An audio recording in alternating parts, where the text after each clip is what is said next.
Sejak kapan kegiatan ibadah agama lain bisa membuat resah? Kalian itu harusnya resah oleh prostitusi, perjudian, klub malam. Bukan resah oleh ibadah agama lain.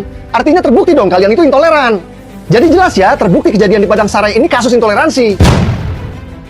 Atas dasar apa Anda mengatakan orang Minang intoleran? Di Kota Padang, bukannya tak ada gereja berdiri yang bahkan sudah sangat lama? Tak pernah ada kerusuhan seperti itu. Orang Padang menjaga toleransi dengan etnis Kristiani. Mereka bebas melakukan ibadahnya tanpa intimidasi dari orang Muslim. Jangan pandang kejadian ini sebagai intoleransi. Jangan ajari orang Minang soal toleransi. Sesuai dengan falsafah hidup orang Minangkabau, di Mabumi dipijak, di Sinan Langit dijunjung. Lihat, masyarakat kami di perantauan tidak pernah sekalipun mengusik suku maupun agama lain. Kami masyarakat Minang tidak pernah menghalangi orang lain untuk beribadah dan juga tidak pernah melarang, tapi lakukanlah di tempat yang sudah diatur oleh pemerintah.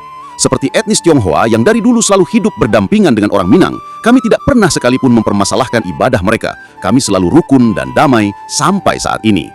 Sesuai dengan falsafah hidup orang Minangkabau, di Mabumi dipijak, di Sinan Langit dijunjung. Lihat, masyarakat kami di perantauan tidak pernah sekalipun mengusik suku maupun agama lain. Kami masyarakat Minang tidak pernah menghalangi orang lain untuk beribadah dan juga tidak pernah melarang, tapi lakukanlah di tempat yang sudah diatur oleh pemerintah. Seperti etnis Tionghoa yang dari dulu selalu hidup berdampingan dengan orang Minang, kami tidak pernah sekalipun mempermasalahkan ibadah mereka.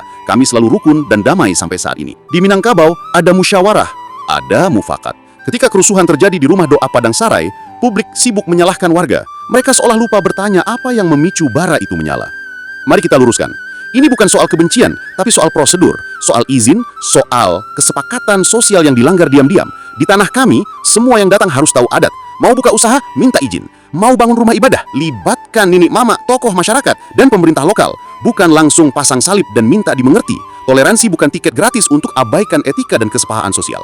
Dan sekarang, ketika bara sudah membesar, muncul aktor nasional seperti Gibran yang katanya akan datang meredam situasi.